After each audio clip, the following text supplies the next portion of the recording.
नमस्कार दोस्तों। आज हम आपसे चर्चा करने के लिए आए हैं सामान्य हिंदी विषय के बारे में।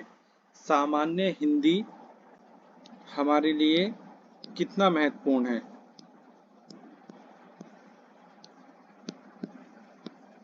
तो सामान्य हिंदी के बारे में अगर मैं बताऊं, यदि आप उत्तर प्रदेश यानी यूपी से बिलोंग करते हैं तो उत्तर प्रदेश में जो आपकी परीक्षाएं आयोजित की जाती हैं उसके लिए जो आयोग है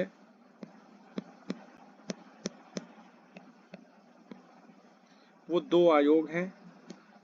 एक है यूपी पीएससी और एक है यूपी ट्रिपल एससी। तो इन दोनों आयोगों के अगर आप एग्ज़ाम देते हैं तो इनकी प्रत्येक एग्ज़ाम में सामान्य हिंदी आपको देखने के लिए मिलेगी। तो इस सामान्य हिंदी को हमें किस तरह से तैयार करना चाहिए, अगर मैं बात करूं यूपी पीएससी से जो एग्ज़ाम होते हैं उसमें बड़े एग्ज़ाम में सबसे बड़ा एग्ज़ाम पीसीएस लेवल का होता है। इसमें दो पेपर होते हैं, GS1 और GS2।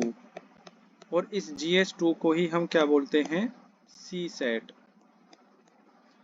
इस सी सेट की परीक्षा में भी आपके जो सामान्य हिंदी की अगर हम बात करते हैं तो हिंदी से जो प्रश्नों की संख्या है वह 15 से 20 प्रश्न यहाँ से आपके पूछे जाते हैं। क्यों पूछे जाते हैं? 15 प्रश्न आपके आते हैं व्याकरण से और 5 प्रश्न आपके आते हैं गद्यांश से। तो इस तरह से ये यूपी पीसीएस का मैंने आपको बताया। और इसी में अगर आप देखेंगे तो एक परीक्षा होती है आरओ एआरओ की, जिसकी वैकेंसी आने वाली है। तो आरओ का मतलब है review officer, ARO assistant review officer, समीक्षा अधिकारी और सहायक समीक्षा अधिकारी। इसमें अगर हम बात करते हैं तो इसमें भी दो पेपर होते हैं, प्री और मेंस। तो प्री में ही इसमें दो पेपर होते हैं, एक जीएस का पेपर होता है 140 नंबर का और दूसरा पेपर हिंदी का होता है जिसमें आपके 60 प्रश्न रहते हैं। तो यहाँ आप जीएस में और हिंदी के दोनों मार्क्स में मिलाकर के जब आप कट ऑफ पार करते हैं तो यहाँ हिंदी एक इम्पोर्टेंट रोल बनाती है। और इसमें 6 टॉपिक भी निश्चित होते हैं, उन 6 टॉपिक से ही आपके प्रश्न पूछे जाते हैं।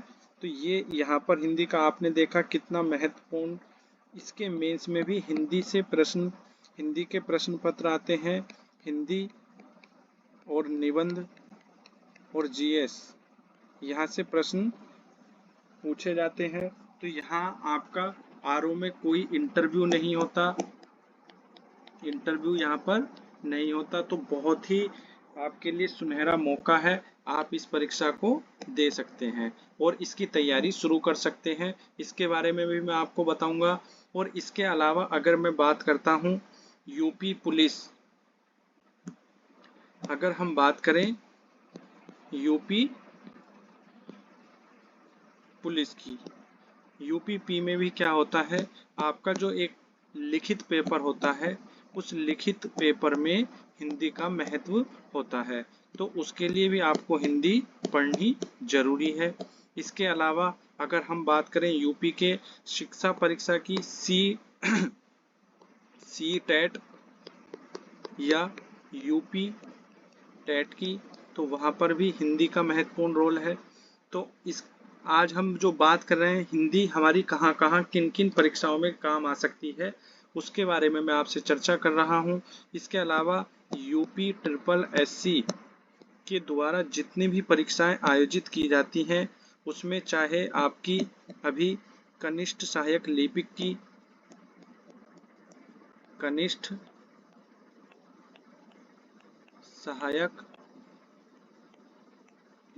की बात हो या उत्तर प्रदेश में हर वर्ष पैट का एग्ज़ाम हो, ये सभी परीक्षाएं, इन सभी परीक्षाओं में हिंदी एक महत्वपूर्ण रोल निभाती है। तो हमें हिंदी को पढ़ना क्यों है, इस ये हिंदी का महत्व हम जान लेने के बाद देखते हैं कि हमें हिंदी क्यों पढ़नी है। क्योंकि क्यों पढ़नी है, क्योंकि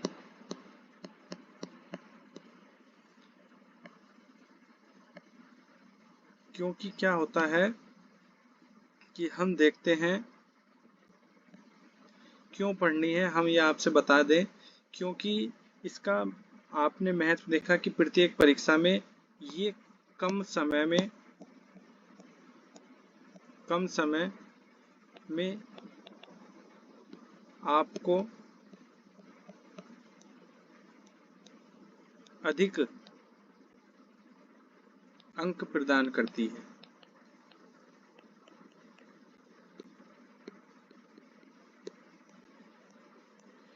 तो अगर आप किसी भी विषय की तैयारी करेंगे, जीएस की करेंगे, मैथ की करेंगे या रीजनिंग की करेंगे, इन सभी में सबसे कम समय आपका लगेगा हिंदी तैयार करने में, और सबसे अधिक प्रश्न, सबसे अधिक अंक आपको हिंदी से ही मिलने वाले हैं। तो इसीलिए आपको हिंदी की तैयारी करनी है। तो जीएस आचार्य चैनल पर अब आपकी नियमित रूप से एक दिन सप्ताह में 3 दिन, सप्ताह में 3 दिन यानी अल्टरनेट डेज पर आपकी हिंदी की कक्षाएं चलाई जाएंगी। तो हिंदी जो है, सामान्य हिंदी आपकी यहाँ पर पढ़ाई जाएगी, और इस सामान्य हिंदी से आपका एक भी प्रश्न किसी भी परीक्षा में इससे बाहर नहीं पूछा जाएगा, जो यहाँ पर पढ़ाया जाएगा। आपको अगर बता दें हिंदी के सिलेबस के बारे में, तो हिंदी का सिलेबस जो है मैं आपसे डिस्कस कर देता हूँ। इसका जो पाठ्यक्रम है वह क्या रहने वाला है। तो हिंदी का पाठ्यक्रम जो रहने वाला है उसमें हम देखते हैं, सबसे पहले देखते हैं हिंदी वर्णमाला। इसके बाद हम देखते हैं विराम चिन्ह,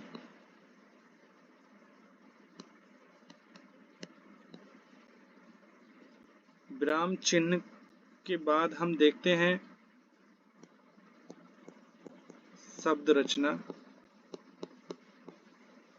शब्द रचना में क्या रहेगा आपका, जैसे तत्सम, तद्भव आदि, ये इसमें रहेंगे। इसके बाद हम देखते हैं वाक्य रचना। वाक्य रचना के बाद हम देखते हैं शब्द रूप।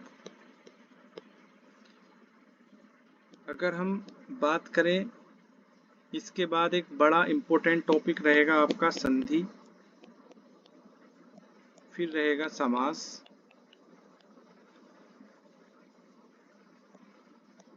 फिर आपकी आती हैं क्रियाएं। क्रियाओं के बाद हमारे शब्दावलियां इसमें आएंगी। शब्दावलियां हमारी अलग से मैं आपको बता देता हूं। इस शब्दावलियों में क्या होगा, शब्दावली यानी वोकेबुलरी। इसमें हमारे सबसे पहले हम देखेंगे विलोम शब्द, और ऐसे विलोम शब्द आपको यहाँ पढ़ाए जाएंगे जिसमें आपको एक भी शब्द आपका कहीं बाहर से नहीं आएगा। दूसरे इसमें आ जाते हैं अनेकार्थी शब्द। तीसरा इसमें मुहावरे एवं लोकोक्ति, लोकोक्ति आ जाती हैं।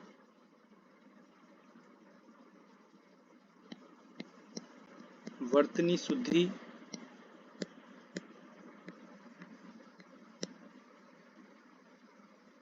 इसमें हिंदी भाषा में जो प्रयोग होने वाली अशुद्धियां हैं वह भी बताई जाएंगी। उत्तर प्रदेश की मुख्य बोलियां,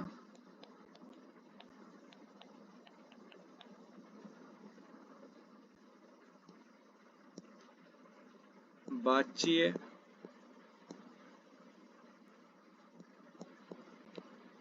रस, छंद, अलंकार, ये ऊपर ही आपका टॉपिक हो जाएगा। इसके अलावा आपको इसमें अलग से पत्र लेखन कराया जाएगा। पत्र लेखन के अलावा आपको जो इम्पोर्टेंट है आरओ ए आर ओ के लिए अलग से विशेषण और विशेष्य के बारे में बताया जाएगा। ये सारे टॉपिक आपके कवर कराए जाएंगे सामान्य हिंदी के अंतर्गत। तो यहाँ से आपका एक सामान्य हिंदी का जब आपका ये सिलेबस कंप्लीट होगा तो आपका कोई भी टॉपिक यहाँ से बचने वाला नहीं है। तो अगर आप सामान्य हिंदी को एक बार अच्छे से कंप्लीट करना चाहते हैं तो आप हमारी नियमित कक्षाओं को देखते रहिए, जिससे कि आपकी सामान्य हिंदी से एक भी सवाल गलत ना हो। अगर मैं बात करूं आरओ की, तो आरओ में 60 क्वेश्चंस में से आप 55 से 56 सवाल बिल्कुल सही कर सकते हैं, क्योंकि आप इसमें कोई भी गलती नहीं करेंगे। इस तरह से आपको पढ़ाया जाएगा, इतनी इम्पोर्टेंट शब्दावलियां आपको इसमें कराई जाएंगी। तो अब हम आपसे मिलते हैं अगली वीडियो में, जो हमारी सामान्य हिंदी की पहली वीडियो होगी। सामान्य हिंदी की इसमें क्या था, आपसे डिस्कस किया गया कि आपका सिलेबस क्या रहने वाला है, और सिलेबस इस क्रम में नहीं पढ़ाया जाएगा जिस क्रम में आपको मैंने आज लिखवाया है। जो क्रम हमारे लिए सबसे अच्छा होगा उसी क्रम में आपको पढ़ाया जाएगा। साथ में बर्तनी शुद्धि आपको साथ के साथ करवाई जाएगी, जिससे कि इतना आपका हिंदी का सिलेबस खत्म होगा। आपकी बर्तनीय अशुद्धियों के जो समस्याएं सबसे ज़्यादा बच्चों को आती हैं वह भी पूरी हो चुकी होगी। तो चैनल को लाइक शेयर सब्सक्राइब कर दीजिए। जो भी पढ़ने वाले बच्चे हैं जो आगामी परीक्षाओं में अपना रिजल्ट लाना चाहते हैं, यूपी पीसीएस हो या यूपी पुलिस हो या यूपी ट्रिपल एससी के द्वारा निकली हुई कोई भी वैकेंसी हो, उसमें सभी में आपका हिंदी पूछी जाती है सबसे पहले। इसीलिए हमने इसकी हिंदी की जो क्या विशेषता है, हमें क्यों पढ़ना चाहिए, वो आपसे डिस्कस किया है। तो इसी के साथ आज हम अपनी ये कक्षा यहीं पर पूरी करते हैं। अगली कक्षा में आपसे मिलेंगे। जब तक के लिए जय हिंद, जय भारत।